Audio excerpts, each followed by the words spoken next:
বিসমিল্লাহির রহমানির রহিম। আসসালামু আলাইকুম ওয়া রাহমাতুল্লাহি ওয়া বারাকাতুহু। আমার বক্তব্য যারা শুনছেন, যারা শুনবেন, দেখবেন, আমি সবাইকে ধন্যবাদ এবং মুবারকবাদ জানাচ্ছি। আমি ধন্যবাদ জানাচ্ছি জনাব তারেক রহমান সাহেবকে, যার উসিলায় আমরা দীর্ঘদিন বহিষ্কার ছিলাম, যার দয়াতে আজকে আমাদের বহিষ্কার প্রত্যাহার হয়েছে।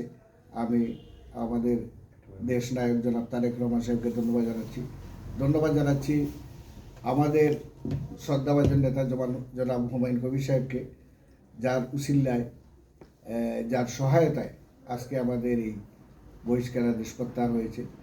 দোয়া চাচ্ছি আমাদের নেত্রী, আমাদের আপসীর নেত্রী বেগম খালেদা জিয়ার জন্য, যিনি অসুস্থ, ইতিমধ্যে হসপিটালে আছেন।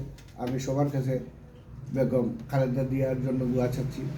এবং আমাদের বহিষ্কার প্রত্যাহার হয়েছে বিশ্বনাথের বিভিন্ন নেতৃবৃন্দের। আমার পাশে আমার শ্রদ্ধাভাজন নেতা সোহেল আহমদ চৌধুরী সহ আমাদের লামাহাজি ইউনিয়নের চেয়ারম্যান কবির হোসেন তোলাবিয়া এবং বিশ্বনাথের আরও বিভিন্ন নেতৃবৃন্দ আজকে বহিষ্কার প্রত্যাহার হয়েছে। আমরা শুকরিয়া আদায় করছি মহান রব্বুল আলামিনের দরবারে, যেহেতু আমরা আজকে থেকে আবার নতুন একটি রাজনীতি মাঠে বিএনপির জন্য কাজ করা আবারও একটা সুযোগ পেলাম।